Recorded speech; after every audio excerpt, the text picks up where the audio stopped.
Hey, it's me. And yep, I am back with another really enjoyable, very insightful episode of Entrepreneurial Thinkers this week. We're talking all things lawyers. Like if you're an entrepreneur, a leader, an executive, a business owner, you can't do what you're trying to do without lawyers, without the engagement with lawyers. And yet you always worry about spending too much money, how much it's going to cost.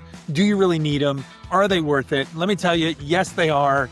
And there's new and innovative ways that lawyers like Alex Bruno at the Bruno Group here in Los Angeles are adapting their business model to make it more easily accessible and more kind of predictable for prospective clients and clients to do business with them. So the law is using technology, it's using its humanity to adapt and evolve to serve you all as business owners. So there's hope. But yes, you need a great lawyer in your corner to do good business and build big things in today's world. And Alex and his team at the Bruno Group here in Los Angeles are exactly that type of great lawyer. We dive into the industry, we dive into the Los Angeles entrepreneurial economy and how he has seen it evolve. We dive into the distinctions between quote unquote small business entrepreneurs and high tech or startup entrepreneurs. We talk about the similarities and the differences. And so there's a little bit of everything in here for you today.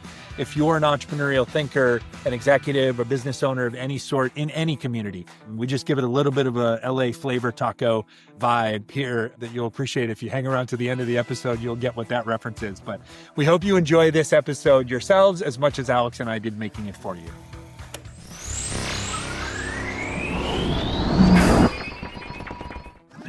We are so grateful to be supported by these community champions: Sales MD, Team Friday, Realist Lab, Kiana Patterson, Diego Chavez, Jer Boucher, Heather Ryder, Janine Sua, Lily Roca, and Steve Kernan.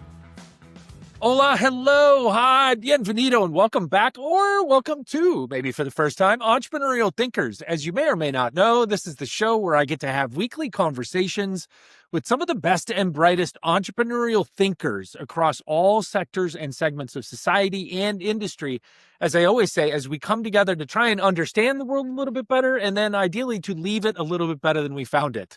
Today, I'm super excited, very grateful as we're leading into Thanksgiving here this week in the U.S. to be joined by my friend Alex Bruno, joining me across town. Alex is a founder and attorney at the Bruno Group here in Los Angeles. I'm going to tell you a little bit about him before we welcome him in. So let me tell you, Alex is not your typical attorney. He's a deal maker, he's a growth partner, and really he's a quiet, trusted advisor to founders, entrepreneurs, and executives behind some of the most agile, creative, and forward-thinking businesses here in Los Angeles. I wanted to have him on the show really to explore not only his thoughts on our local entrepreneurial economy, he's a proud Angelino, but also to understand how he and his firm are themselves, as lawyers, reinventing their own business models to make their expertise and support be more accessible to more business owners from more different types of backgrounds and circumstances. From legal negotiations, term sheets to boardroom tables, startup chaos to structured access and deal making, Alex isn't just building legal strategies, he's shaping the future of businesses and really through them, their owners and their lives, and then therefore our community. And by the way, when he's not helping entrepreneurs scale, you might find him out in his community with his wife, his family, his friends, on social media, telling his credible, authentic story and candidly, or on his Biz Mode podcast.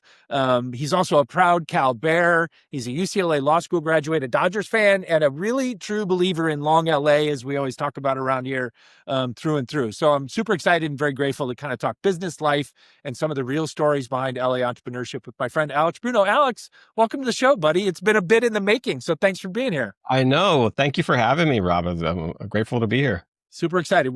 You're joining us from where? Glendale? I'm in Glendale, so I'm up the street. Boom. We're literally kind of same side of town, which is fun. Usually I'm here and someone else is way on the other side of town. So today it's only Glendale to Hollywood. So that's awesome. Thank you. Okay. So we got a lot to talk about. We're going to hit on a lot of the different themes that I presented there in the opening, but I've got one question just to kind of get us started. And I think it's an obvious question that gets asked a lot about service providers. And so I want to ask it of you, right? In this era where so much of the work of building a business is digitized or frankly kind of commodified online, why is it still so important to have a real trusted human relationship with a great lawyer? I well, I think we're just human, right? So it's kind of like that's one thing, right? We're human. We're used to that human interaction, and we're used to the life experiences. And I know, and we understand, and we'll get to that probably later. There's technology that's being developed or that's developing that will kind of emulate certain things, but there's still that kind of human touch. So it's kind of like I would liken it in some ways to like talking to a loved one on the phone or now via FaceTime versus giving them a hug, right? I'm here to give Okay. you a legal hug. I love that. That's a really good one because it's a very apt thing that most of us experience in some way or another, right? Is that digital like, okay, that's better than not at all. Texting your daughter is better than not communicating at all, but nothing like a hug. Right. I have a goddaughter. She's at in New York right now, and I miss her a lot. But I can't wait till I see her in person. So, Yeah. like, it's kind of like that. I would say, if she didn't, if she wasn't around, or if she was just, an AI module, then that's all you get. You get Yeah. that interface, but there's still something about that touch, about that feel.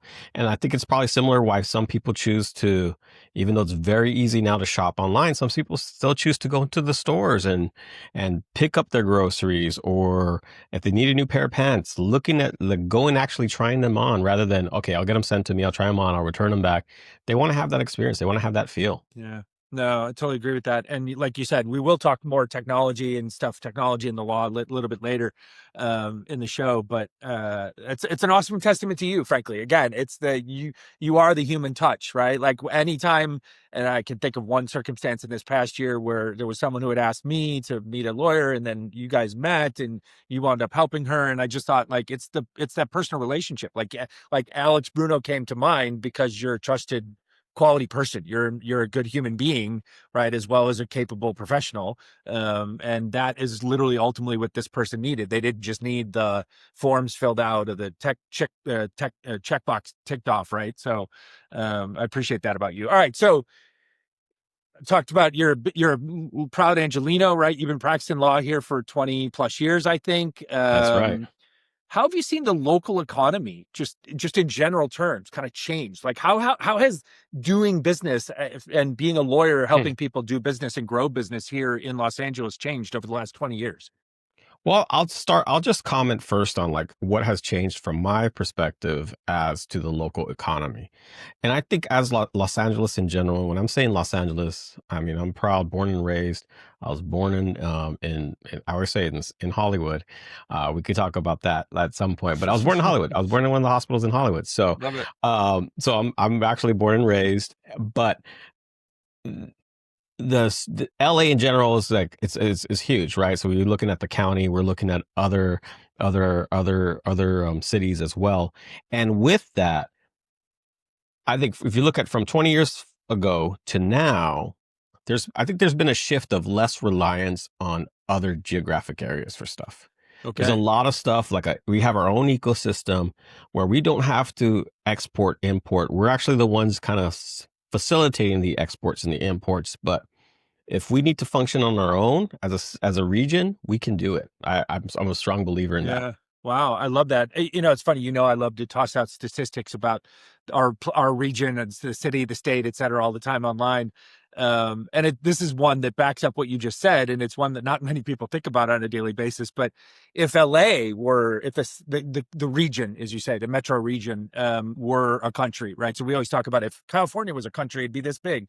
But if the region here, just our metropolitan area, was a country, we'd be like the 17th or 18th largest economy in the world, right? Wow. And so Yeah. I often say to people when they talk about like where should I grow my business, or oh, I'm thriving in LA, but I feel like I need to expand to these other states and these other cities. I'm like, that would be the equivalent of being like, I'm in Spain, but Spain isn't enough for me. Like I have to also go to these other countries. So I love that in your history here, like in your professional life, you've seen it change that way. I've been here 28 now, almost, yeah, coming up 28, 29 years. But admittedly, like that first kind of decade I was here, I like to say I was kind of like a consumer of it, right? I Hmm. wasn't I wasn't as vested in it locally, and I didn't pay as much attention to it as I do now because I effectively consider it to be home. But yeah, I would say that kind of global nature of it, but right here in our ecosystem, and that's before you even talk about like stretching that out to just say, okay, if you need to go outside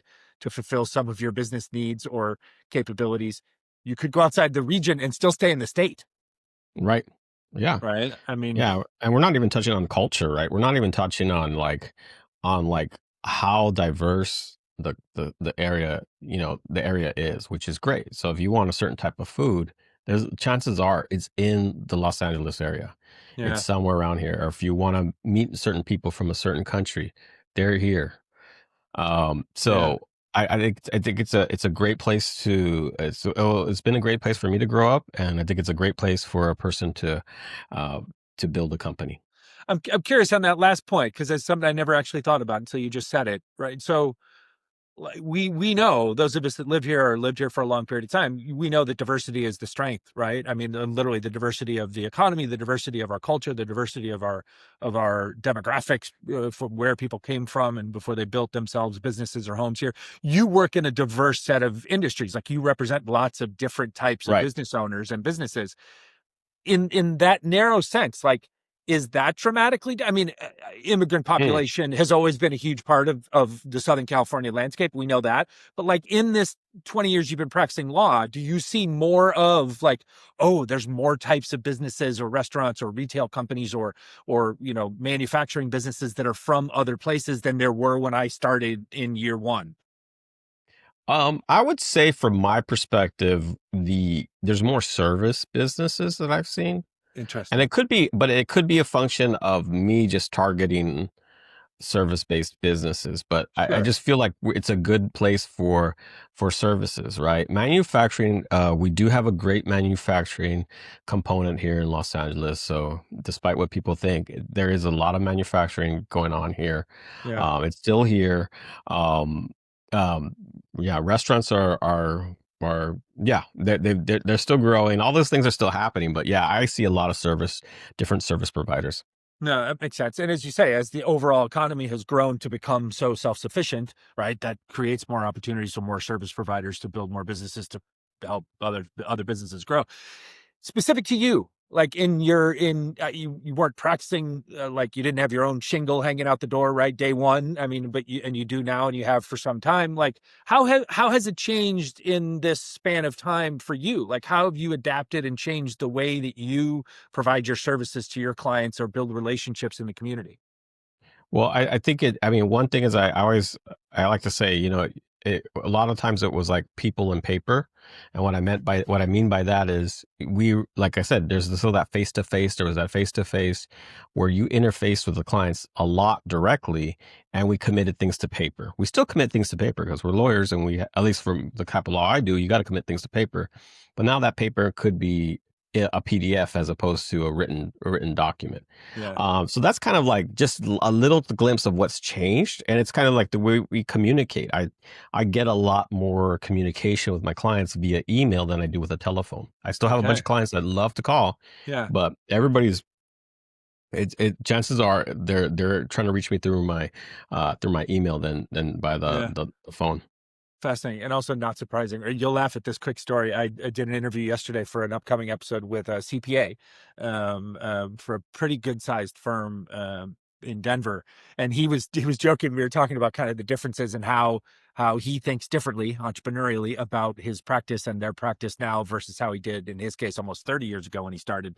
And he was like, Rob, if you would have known me 25 plus years ago, he says when I was going from Denver to say Los Angeles to do an audit of a a growth size public company, he's like literally we had like they would call audit boxes, and he's like we would literally ship these essentially container sized boxes, and the bigger the audit, like more of those boxes got shipped in advance of us, and then we would set those up in an office. And I was like, oh my god. And he goes, now all that stuff that was in those all that paper that was in those audit boxes is essentially been digitized and is reduced to I can throw my laptop in my backpack and get on a flight and be over there.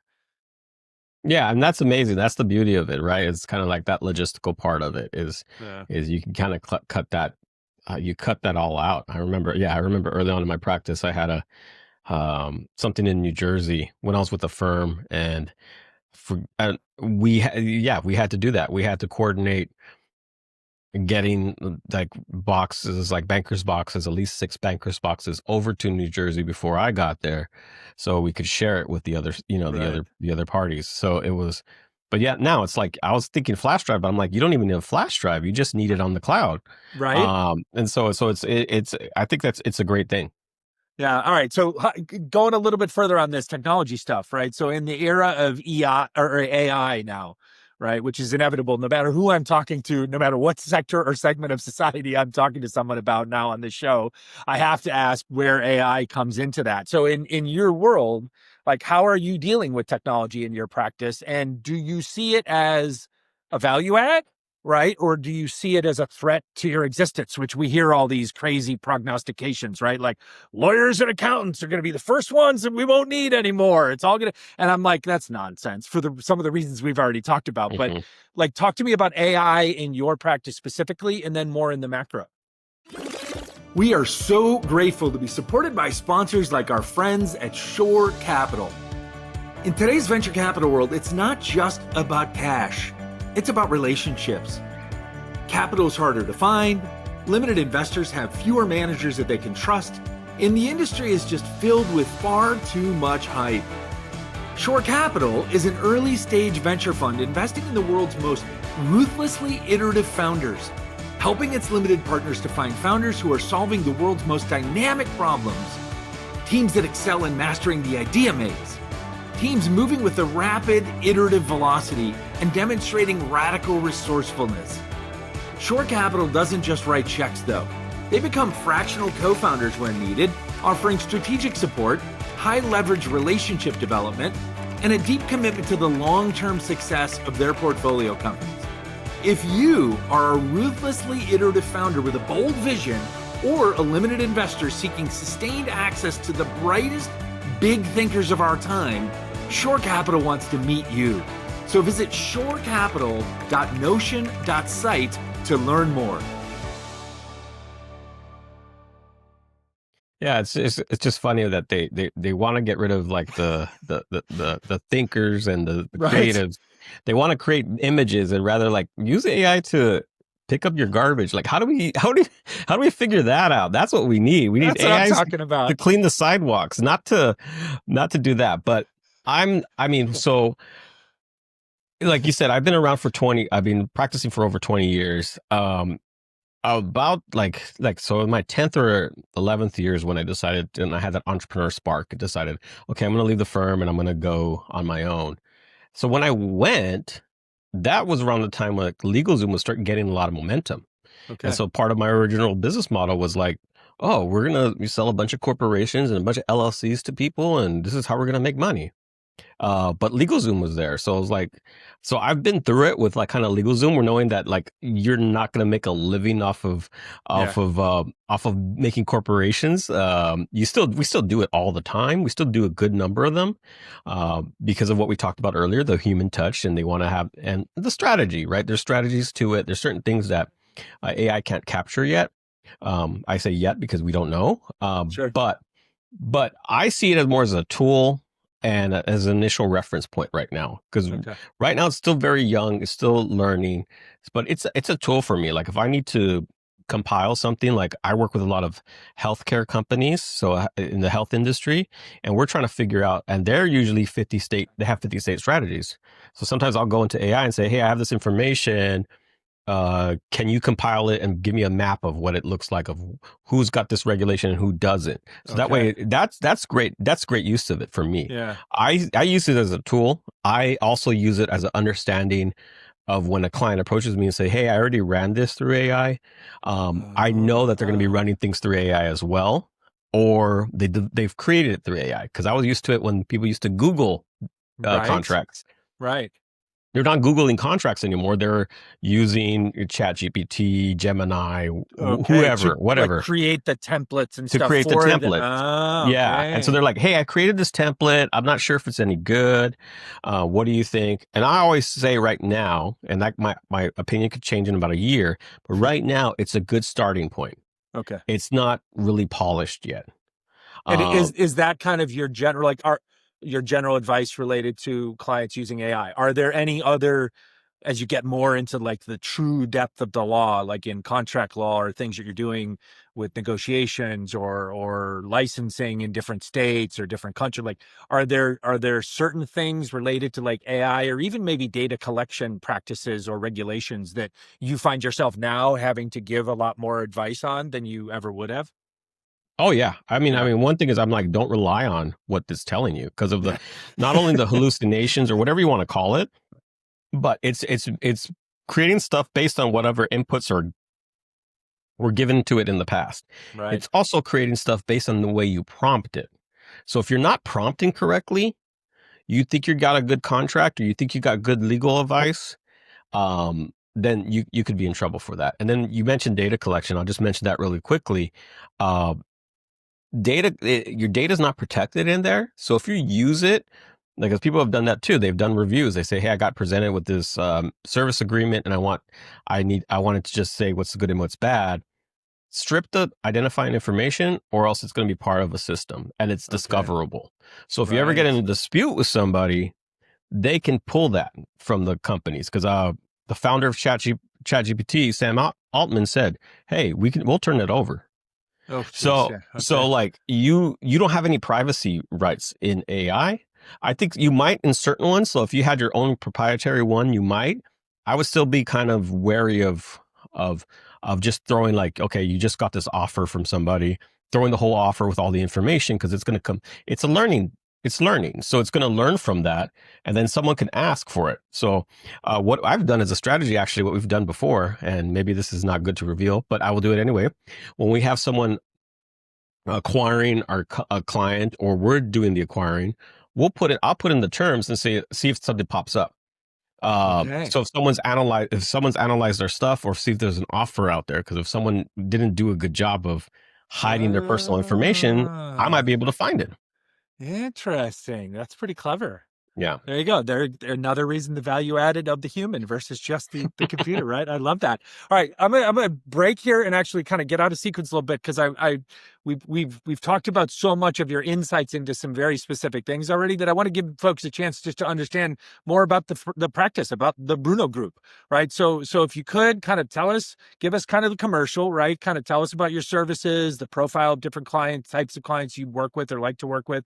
You've already kind of given us a little hint of the origin story, but if there's more to that, I'd love to hear it. Like what it was like those first couple of years setting out on your own, and then we can talk about kind of how you where you see it going from here. But first things first, like tell us about the firm, what you do, who you do it for, how folks can hire you, interact with you, etc.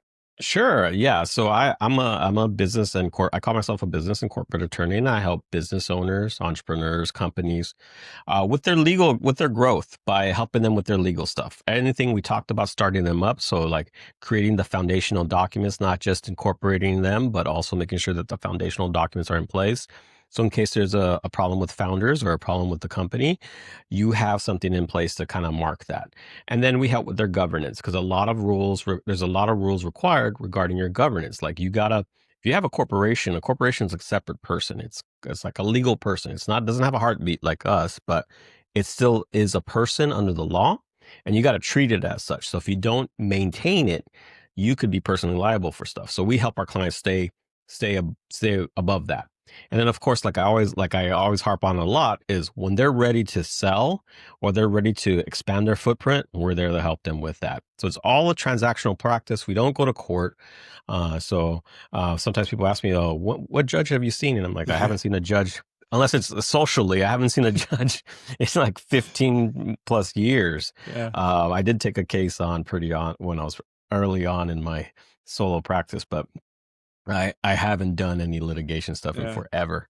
And yeah, we help a lot of different companies. Like we mentioned the diversity of the industries we have, everything from the manufacturing, the the the sweaty startups. I remember there was a guy called Sweaty Startups, right? So I remember that. Yeah, all all the unsexy kind of companies to the more fun ones, right? To the more known ones and yeah. stuff. So it's a good diverse um practice, so it keeps me excited because I have manufacturers, I have service providers, a lot of like we mentioned, medical groups, a lot of other professional service providers, a lot of accountants, even a lot of lawyers, and then we have, like, people who are selling products in the retail in the retail world. So Well, both it's a fun probably thing, some like physical locations as well as like online retailers. right? Yeah. Yeah. Yeah. Are almost all of your clients Los Angeles based? You mentioned earlier how some of them have like 50 state plans and they are very expansive in their businesses, but are almost all of them home based here? Or do you take on business clients from different parts of the country or world? Most of them have a connection to California. So Okay. there's a connection to California somewhere, I would say. I mean, some might be headquartered in another state, but it's kind of like when we work with companies that are in Delaware, but they're California is going to be the home base, or California is going to be one of their first points of contact. We're Yeah. able to assist them. So I think that's the way approach it is. I mean, I do have a lot of Southern California, actually a lot of city of LA. But they also have a bunch of clients in the Bay Area as well. In the East Bay, North Bay, South Bay, all the Yeah. all All over the all the Bay. directions. Yeah. That's awesome. So So those are like my big components. But yeah, we have a lot of there's a lot of clients, and there's some clients that they have headquarters in Texas. It's another bigger okay. space too as well. But they do a lot of business here, obviously. Yes. Yeah, awesome. You mentioned a couple different word choices in your description of the types of clients you work with, and it's word choices that I'm always super curious about in my own life. So I want to ask for your opinion on this. Right. So there's you do represent people that you and I might call like startup entrepreneurs, Right. right? Or early stage companies. But then you also represent what a lot of folks refer to as small businesses. I like to just generally call everybody entrepreneurs, right? But to you, like in your practice, or both, or maybe just in your own interpretation of it, like how do you define the differences, or are there no real differences between those different types of businesses? Well, there are going to be differences, right, in terms of what they need and what their needs are. But if I were to characterize a startup, I say a startup is a business that wants to really scale, and not just scale. They want to scale fast. So they want to grow, and they want to grow fast. A small business might necessarily not want to do that. That's not their intention when they start. They just have an idea and they want to create it and see if it's going to work. And then Yeah, it could scale. They could end up being in that startup track, but that's not their intention. Well, startups, usually their intention is we're gonna grow this, whatever we're building. We're gonna grow it, and then we're gonna grow it fast, and we're gonna like kind of globalize it, so to speak. yeah, So I think that's the difference for me. And of course, that comes with components, right? Usually, small business to me, there's a handful of partners. Maybe it's one or two people, and then like a startup, they're building. They're building a board. They're building a whole C-suite. They're doing stuff like that. So that's a little bit of difference for me. and then like on that startup side, or maybe one of the distinctions is also on this startup side, they tend to have taken in outside investors, right? Whether that be from like friends or from professional angel investors or from venture capital firms. Whereas maybe on the small business side, as the industry calls it, like maybe those types of entrepreneurs are more self-funded or took on governmental financing or traditional bank financing. Like I would assume that then requires like a different set of practices and or skills from you as an advisor, as a trusted advisor. Yes, definitely. So like the small business owner, we're more focused on what they need for their small business. And yeah, we don't need to overstructure it because they're not taking outside investment. They might be growing organically, right? Like you said, they're self-funded, or they're fortunate to get a grant from an agency or something like that. So they can be a little bit more streamlined. Like sometimes LLC is a very comfortable vehicle for a lot of people. We'll use LLCs for that because we can really streamline it. But you're starting up and you're going to invest but you're a startup, and you're going to seek outside capital from certain funds, and certain funds are very structured, very rigid, and they like a certain structure. So that means, hey, you got to form in Delaware if you haven't already, Yeah. and you gotta make sure you have your founders agreements in place. You got to have a certain way that you own the stock in your company. You gotta have a vesting schedule. You got to do all these different things so you can be marketable to those funds. Do Um, do you find? I'm curious. Do you find when you meet clients, like so new prospective clients, are you meeting them like when they've already done a lot of that stuff, and then you're coming in and you're kind of like helping correct or fix or take it to the next step, or are you meeting people entrepreneurially where they don't know what they don't know, and then you literally are giving them guidance over like, hey, you got to get your stock organized, you got to do this right, you got like, I'm curious kind of just from your own business development standpoint where you meet people on their journey. I would say that, yeah, the majority of it is they're already started something and we're Okay. either going to fix it or build it out for them. Yeah. Every once in a while, we'll have someone who says, I have this idea and we're actually thinking about the startup route. We talk about it strategically. And so that's where I come in. And it's more of like, I'm talking about strategically and say, here are your options from my perspective, Yeah. and we can build it out from zero. But usually there's something in place and we're just trying to see, like you said, do we need to do a course correction? We need to kind of put things back. If their goal is, yes, I want to be part of Techstars and I want to, do all this, like, okay, then we need to build you a certain way. So And maybe they hadn't built themselves that way so far, and so that's the we're fixing it.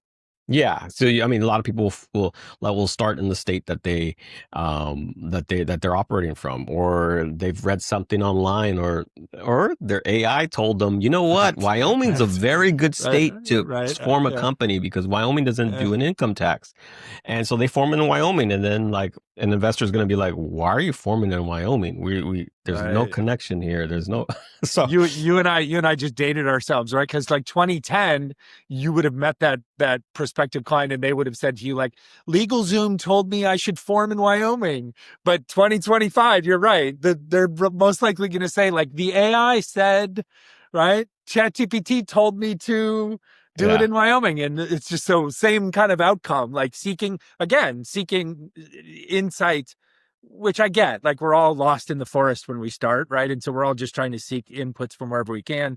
And frankly, I think, and this is just an entrepreneurial trait that we all suffer from, right? Is we all right. believe when we set out to do it that we're the ones that are supposed to do it all and we're the ones that are capable of doing it all, right? And so we bury behind our own pride and hubris and humility, and we forget to like say, hey, I need some help and I don't know what I don't know. So could you introduce me to somebody like Alex?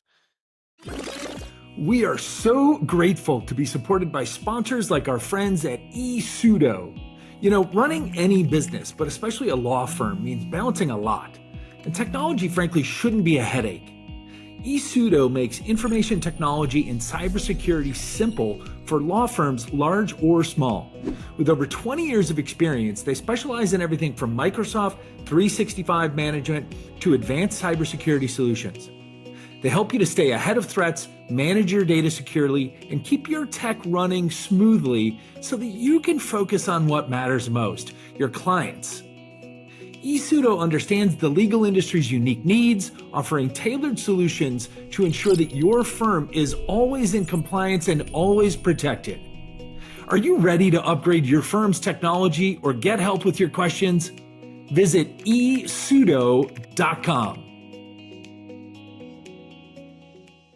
Yeah, that's very common, and that's where I think that's probably an adjustment I needed pretty early when I started working with business owners on my own.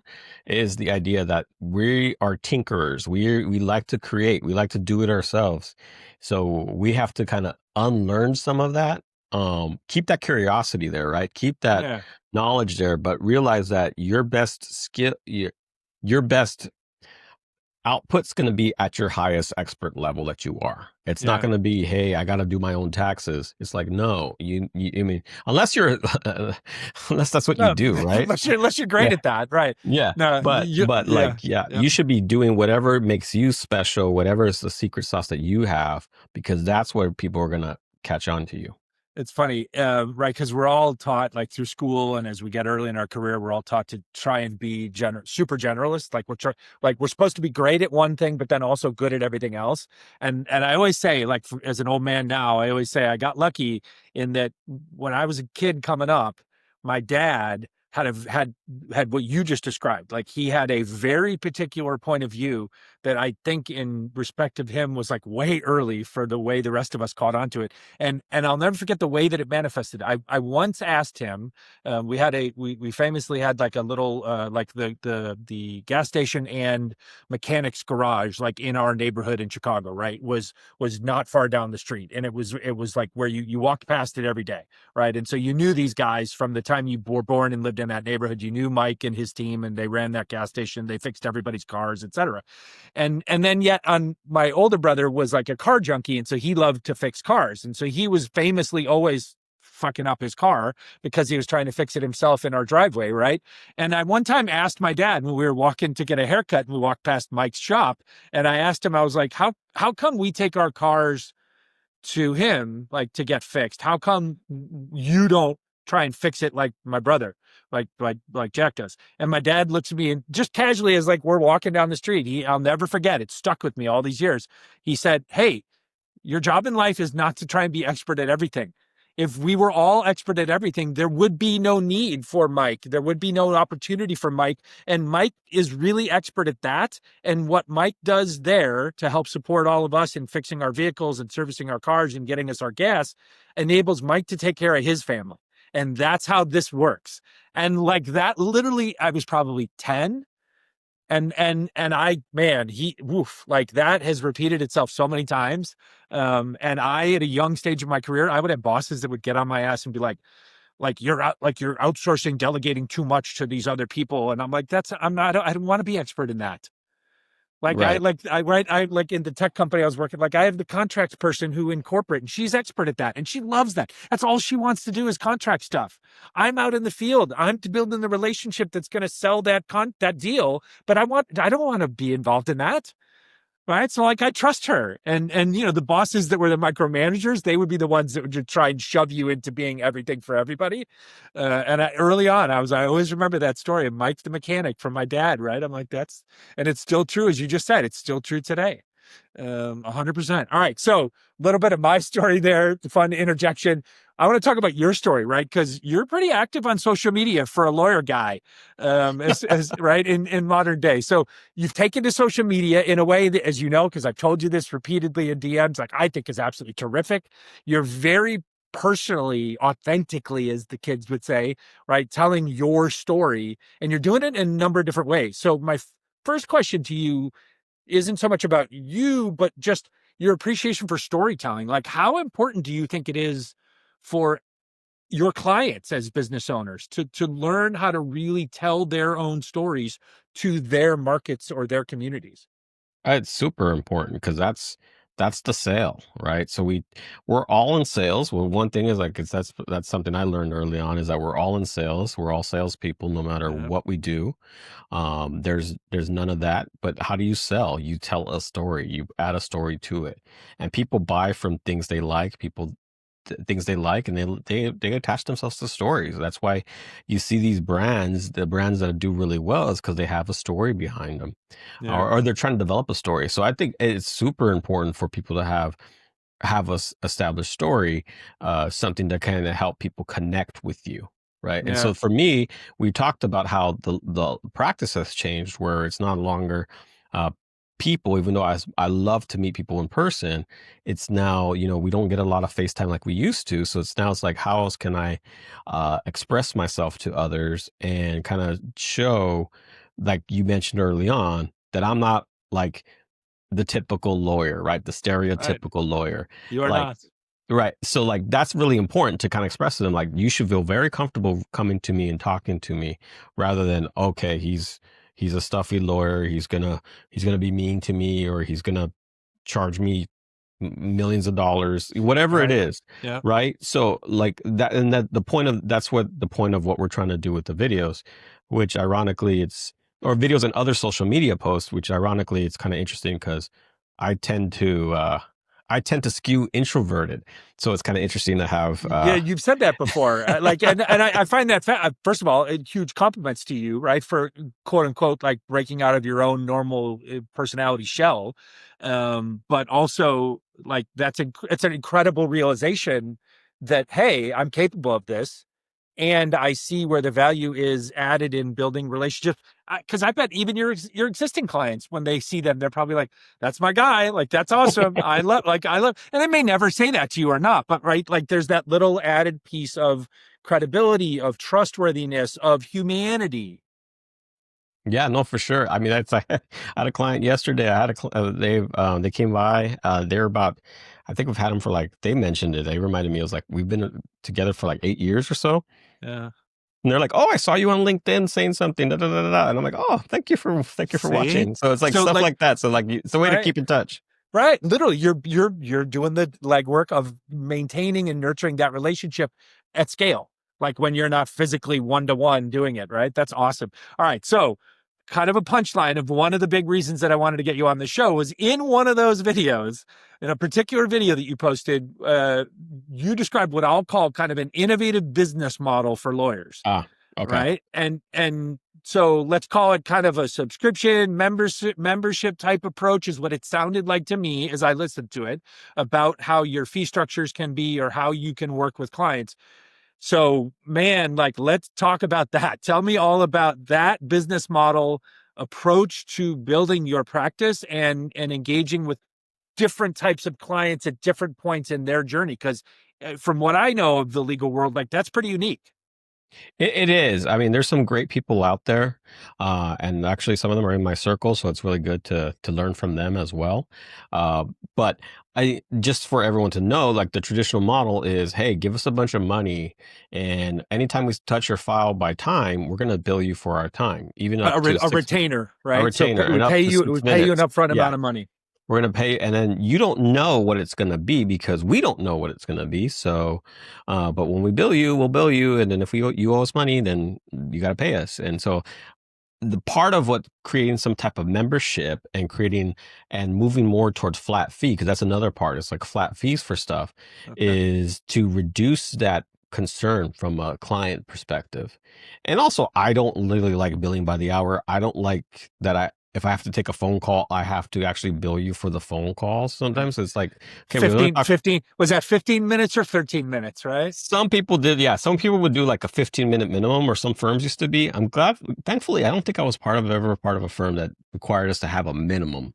But so I'm like, how do we make it more accessible, right? So it's really doing this membership model. We're kind of, how do we make it more accessible? Right now we're piloting it. Okay. So we're kind of like trying to feel it out from certain clients and see what see what we need to tweak. Cause I do see it as a way, as a kind of like an access to law Yeah. situation. Cause basically I forgot what the stat is, and someone can look it up for us or use their, Use their AI to yeah, find use it their for you. AI to figure it out. But I think there's But like, remember, it might be wrong. Don't trust it the could be first wrong. answer. Right. So make sure you get the sources, right? So, but I think Exactly. it's about 70% of the population don't get legal help. Right. Oh, wow. Which then, if we think about what percentage of the population are business owners, like, or Right. entrepreneurs or or freelancers, like that means a lot of people are doing a lot of stuff business wise without legal advice. Right. And so how do we make it more accessible? How do we make it more accessible is like, can we create, and by we, I mean, talking about my firm, can Yeah. we create a product that has people feeling comfortable to come to us for legal advice, or at least getting that foundational things? Because I'm also a big believer in don't reinvent the wheel, right? So if someone's already done it, and that's why part of why I started with BizBold podcast a while back, is because there's a lot of stories out there. You're a storyteller, and you know this too. Is like, let's learn from others. Let's learn from others. You don't have 100%. to, quote unquote, pay your dues. You don't have to go through the same thing. If if I told you this person's done it and they didn't work out, well, start from where it didn't work out, and now Yeah. you've learned their lesson. Yeah. So that's part of what the membership model is going to be. I love. And Has there been? It's piloting, so you're testing it. Conversations with some clients, with some prospective clients. Has there been anonymously, obviously, but has there been any interesting feedback so far? I mean, the feedback is right. The known, right? So it's known as to what's going to be the fee. It's no, like there's a security from the client as to that. I think the challenge for it is kind of like, there's a challenge between trying to specialize not specialized, but like be very specific for clients Hmm. versus how do we create something general. So I think Right. that's where I have a little bit of like, okay, I got to work that through a little bit. And that's part of the Yeah. feedback is like, okay, I don't need this, but I do need that. And maybe Yeah. some of it becomes in the wash eventually, so to speak, as it comes out, right? Maybe it winds up being a hybrid model, right, of some sort. But the on ramp, as you say, the point of it, the point of entry, the point of initial contact, the point of access, is widened because maybe that's made more predictable. But ultimately, it's something that's more of a hybrid approach, possibly. Yeah, I think so. I think it's definitely going to be a hybrid approach. I mean, we have certain things where it's hybrid approach now. I'm not completely off hourly, so hourly still happens. I mean, I have a goal, and I guess maybe I should be stronger about what my goal looks like as to when to cycle off hourly. But I really want to kind of use that as a way of like, hey, we're not. I've seen other lawyers' bills too, by the way. I have like I've seen it. That's part of my job sometimes too, is Yeah, I'm the sure. legal department for companies. So I see the spend and I'm like, oh gosh, Yeah, this is ridiculous. yeah, So I want to kind of reduce that. I want to, really say, hey, you want to work with us. And the whole idea is to be very candid with me because the more I know about you as a client and your vision, your goals, your dreams, the better I'm able to help you. yeah. I love that. Yeah, I come from a way back when, 30 some odd years ago, at the very beginning of the entrepreneurial journey. And our first, this is such a weird story because it's very atypical. Our first lawyers to a startup, like a pure startup, like an idea between me and my buddy in a garage kind of thing, was Gibson, Dunn and Crutcher. Hmm. And it was only through a personal relationship, right? And then he was like, he was a good guy. He was a great lawyer. He became a great friend, and then we just kind of faded. We haven't talked in decades, but he was a classic big law partner, right? And they were a huge, they are a huge firm here in Southern Hmm. California. In the world, they were a huge firm back then. And he was like, we don't take startups. I'm like, well, I didn't, like she said we should meet. Like I'm here because she said we should meet, and you said you wanted to meet me. So you don't have to lecture me about like you don't like if you don't want to do business with me, then I don't. That's fine. I'll go find another Right. lawyer. Well, no, no, no, blah, blah, right. But in the end, it was like, okay, but our retainer's like 75 grand. Right. Right. And then I was like, but like, so when do I hear from, like, how do I know when that runs out? And well, you'll get your billing statements. It was just one of those, like, we had some of our own money, and then we had raised a little bit of money from the outside. And it was like, okay, that's what we're going to do. Right. Because I deeply trusted this guy, and the relationships he had were important to us, et cetera. But like, at the time, you're like you said, you're as a startup entrepreneur. In this case, I was first time, so I had no idea what I was doing. Right? You're just at the whim of this. Like I paid some big fat fee, and now I basically just gave like an interest-free loan to my lawyer, and now that money sits in his account somewhere, and he just whittles it down, and then calls me, and I hope he doesn't ask me for more.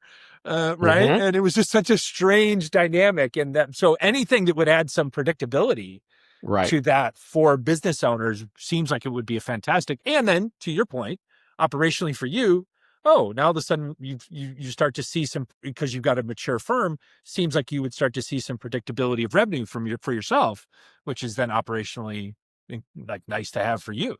Right. No, that's a great that's also a good byproduct of it. I Yeah. have to say that that's still happening, by the way. Startups are still getting Yeah. overcharged for stuff. I'll say Yeah, it. safe. Yeah, I mean, and no offense to them, but like they've gone on. They're good people. Like I'm still friends with some of the kids who are like associate one level people on that team, and now are like CFOs or lawyer in-house counsels for big corporations in other parts of the U.S. And I still laugh at them, and I'm like, dude, yeah, no offense, but you weren't $675 an hour smart. Like you were Yeah. smart, but you weren't $675 an hour smart. Like if I was in my business charging $100 an hour and you're charging 675, you're not $575 more per hour smarter than I am. I was like, that's just sorry. That's just no. You're gatekeeping a bunch of paperwork and a bunch of approvals that you know how to do that we don't do, and that's what we're paying for. And of course, they never liked when I would say stuff like that. But I was the pain in the ass client. All right, so you just teased it a little bit, right? Like I'm curious, just you personally, right? You are an entrepreneur. You are a business owner. You are running your own business. How does just the normal wear and tear and stress of that, as well as the day-to-day spending your energy and intelligence guiding and advising other entrepreneurs, like how do you sustain that level of mental energy And does it ever get exhausting? Oh yeah. Well, short answer is yes. It does get it can get exhausting. And it can get exhausting. I think early on, I used to kind of market myself as, hey, I'm going to take away that worry, and that would actually be like a mental shift for me, where I'm actually am taking on their worry. Now I can compartmentalize it a lot better, where I'm like, okay, they got an issue. If it's an issue, or they got a growth thing, but it's their issue. I'm going to help them because I'm their counselor. I'm their lawyer. I'm going to help them get through it, but it's not my own issue. The hard part, of course, is like the clients come first. So in terms of from my perspective. So when I want to pursue an entrepreneurial thing like this membership we were just talking about, well, that's going to take a back burner. If I want to kind of work on it a little bit more, if I have a pressing Right. client, like, hey, we're going to get this small, window cleaning company in San Francisco. They're up for sale. Let's go grab it. And it's like, okay, well, we got to focus on that. I can't really Right. fine tune my membership right now.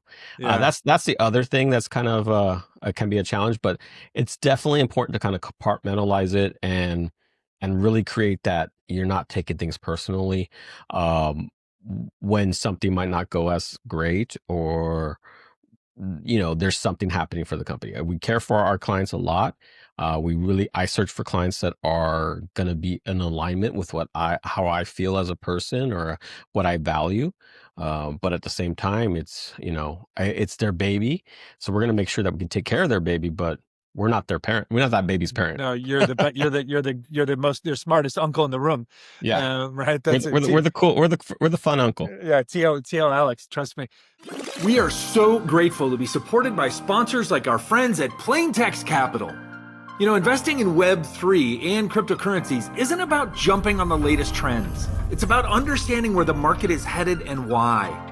Plaintext Capital is a digital asset investment firm focused on long-term strategies backed by deep research, backing the best Web3 companies and protocols, and investing in the newest asset classes of the future. They believe that Web3 crypto will drive digital innovation for decades to come, creating significant value for investors. In fact, their team of highly skilled professionals work with institutions and serious individual investors who want clarity in a space full of hype and noise. So if you're looking to cut through the chaos and invest with purpose, Plaintext Capital brings a disciplined, high-conviction approach to investing. You can learn more and meet the team at plaintextcapital.com. I didn't ask you this early, but now I'm curious, kind of in this context, and only a couple more questions here before we get to our last segment. But not the silly, like, what do you see the law looking like 25 years from now? And not just what do you see your practice, because 25 years from now, you should be retired, right? But so like somewhere in between there, like with all that we've talked about, right? The cultural changes, the technological influences, et cetera, like, maybe I'll ask it this way. Do you see kind of over the next 20 some odd years, like over this next chunk of time in our lives, do you see the law and how entrepreneurs and business people interact with the law and the law interacts with them kind of becoming more automized, more technological driven, et cetera? Or do you see kind of a bounce back, like a renaissance to an appreciation for this human relationship and this trusted advisor status, where technology is a part of it, is a tool, but hey man, like I don't fucking care what technology is telling us to do online. Like I'm still going to trust my lawyer. Do you see it going in one particular direction or the other? I see. So if I were to see it, I see it as it's already happening, right? So, and sometimes I tell people when they're like, well, why is your fee this much? Like if someone doesn't like our fee, I'm like, you're not paying for the documents. You're paying for what I tell you how to work with these documents and how it's going to help you grow. So I see the lawyers developing, unless they're like in the court system, which that will be different too, because that's a whole different exploration. It's a whole different kind of law. Yeah. But like lawyers like myself, a business lawyer, a transactional lawyer, a corporate lawyer, I see us getting back more into that role of being the counselor, of being strategic with stuff and kind of helping them saying, hey, based on our experience, this is what we're looking at and this is what we got to anticipate. So stuff Mm, that we're trained in law school is kind of figure out where the issues are and identify issues. So really going back to that, which is the fun part for me, it's the fun part of law. It's the solving the problems is the fun part. Identifying a problem and hopefully that problem never becomes an active problem, but kind of how do I put this puzzle together? That's what I see the future lawyers doing. And side note, I do see the billable hour going away at some point. yeah. Okay. I love that. No, I would tend to agree. And I'm super encouraged by your core answer there because, again, we're not like technology Luddites here. Like, we love technology, we embrace it, we use it as tools. But I do feel like, in general terms, like not just in the law, but in business and culture and everything, I feel, and maybe I'm just optimistic, right? Like, I feel we're about to enter an era where the technology is going to do all the stuff that it's going to do, but we're also maybe going to start to push back on some of it, and kind of keep it in its box to do the things that we want it to do, but then preserve and maybe, again, kind of find a renewal or a renaissance of the value of the human relationships. Whereas guys our age, we spent most of the last 25, 30 years basically just praising technology, how it was going to automate all the shit out of life. And then now we've woken up 30 years later and like, oh, well, first of all, it didn't. And second of all, now it's talking about automating us out of life. And like, wait a minute, hold on.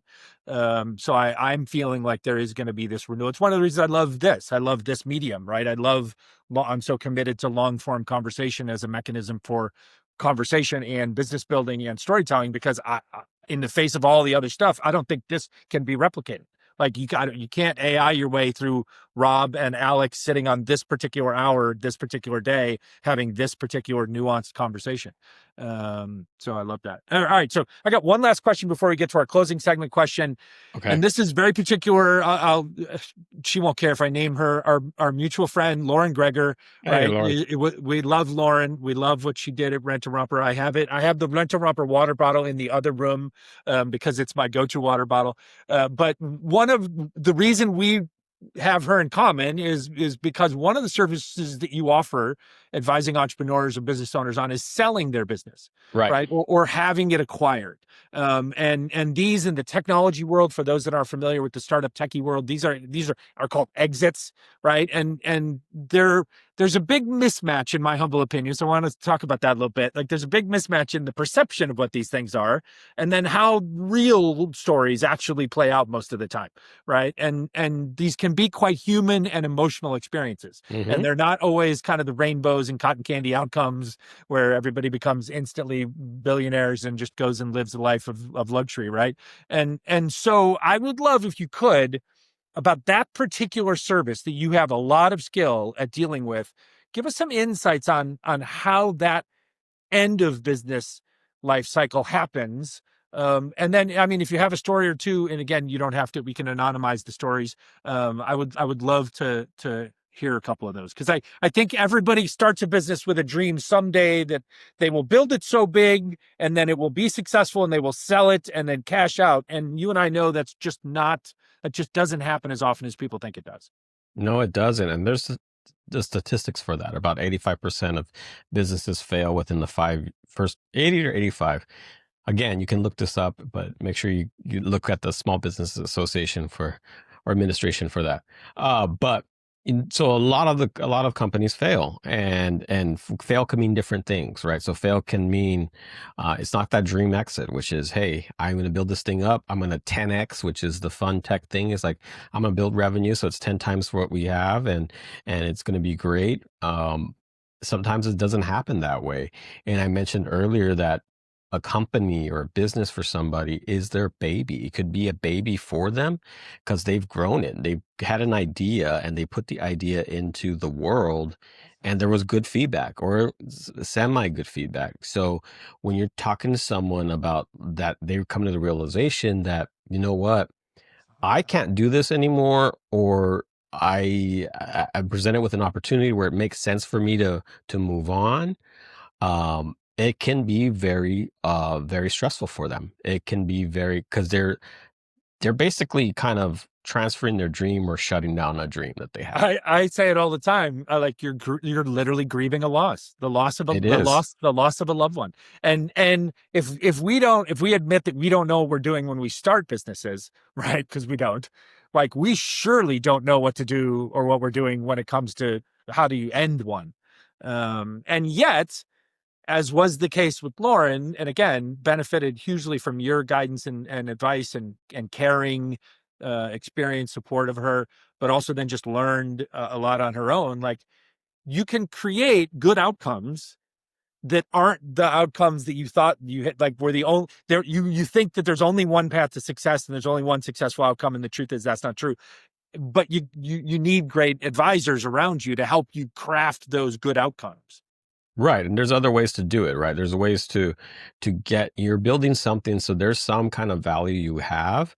How can you leverage that value? It might not be that great, multi-million dollar exit that you were hoping for, but it could leverage into, hey, there's a continuing revenue stream. I get a percentage of whatever they sell, or I get a job. There's a lot of acquihires that I've dealt with acquihires. So just what that's a term as, like, your company gets acquired, but really they're getting your IP, they're getting your intellectual property, but they're also bringing you on board. So you get a nice job, like you get a good salary out of it with benefits in a growing company and maybe equity too. So there are different types of exits. And you might be asked to continue to work on the thing that was your baby, right? But inside of someone else's corporate structure. With more resources. So the positive side is with more resources, which is like some of the things that you couldn't do because, the last raise didn't work out or whatever it is.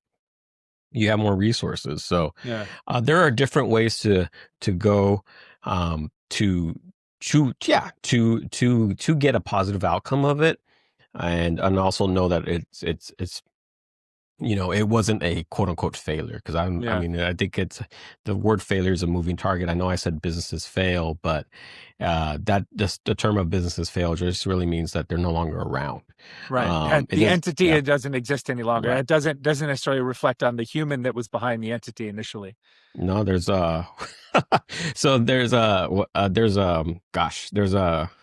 for all my hip hop heads, there's an album by the Clips that just came out, and one of the guys says there's an L in every lesson, so there's a loss in every lesson. Boom. So there you have it. Alex Bruno with the mic drop moment. Our show alumnus and friend Ritzy P from out in the desert is going to love that reference, because she is a total music head. So that's great. All right, last question, closing segment, and we'll get you out of here, because you've been so great to spend some time with us today. I really appreciate it. Last question: what are, like, this is very actionable, like some takeaway advice for folks to think about right after they listen or watch this episode with you. What are, like, 2 or 3 legal fundamentals that every founder or business owner should make sure that they set up properly before they ever think about trying to scale their business? Put things in writing. Okay, there's number one. So put things in writing. And for my founders out there, for my startups, do something called the founders agreement. You don't have to incorporate first. You don't have to create an LLC first. Any business owners, you don't have to do that. You can just start selling. Now, obviously, if it's more than one of you, then have a founders agreement and reach out to us. We have a template one that we give out to people all the time. So it's a really straightforward one. But that's the big one, is get stuff in writing. So that's always my big one. Okay. My next one is more of like two. I have 2 more, Rob. So please. The next one is communication. Make sure you communicate. Communicate in your team. Communicate to your clients. Communicate your expectations. Because a lot of when I've seen the good and I've seen the not so good, and a lot of the times when there's a dispute between founders, it's unexpressed expectations. Right. And that happens with any type of relationship. But I was going to say lawyer as marriage counselor just now, right? Yeah. Right. But it happens any type of relationships. You think they're going to read your mind, and they're not necessarily. And you want to say, hey, I want this, or I expect this to happen. So that's a big one. And finally, it's like, work with people that you're aligned with. Don't just go with what it says on paper. Hey, we look like a good match, so we should really work together. No, it's like, do you vibe? Using a more popular term right now. Yeah. Do you vibe with the people? Are you in alignment? Are you, from everything from politics to music to whatever it is, it matters. Are you in alignment? Because if you don't, that's going to be a friction point. Is money your top issue? And if money's your top issue and it's your partner's top issue, that's going to work well. But if someone else says, no, we just want to create impact, and the other ones are focused on money, there's going to be a disconnect really quickly. I love that. Those are three amazing pieces of advice. And not surprisingly, based on who I know you to be and everything we talked about today, 2/3 of that advice was very human, very humane, very relationship driven. And then one bit was just like straight up lawyering, like write that shit down, people, right? Which I love. That's the most simple thing. All right. So you just mentioned, obviously, folks can follow up, and if they needed to get a hold of that template, they can do that. So let's tell people, how can they find you, follow you? How can they find the firm, website, social media, whatever you'd like? Sure. I mean, the handle that I use, I'm on Instagram, Alex Bruno ESQ. You can connect with me on LinkedIn. It's the same handle as well. The firm is called Bruno Group Inc. Feel free to check on our website. Drop us an email. Drop us a DM. We can kind of help and chat with you.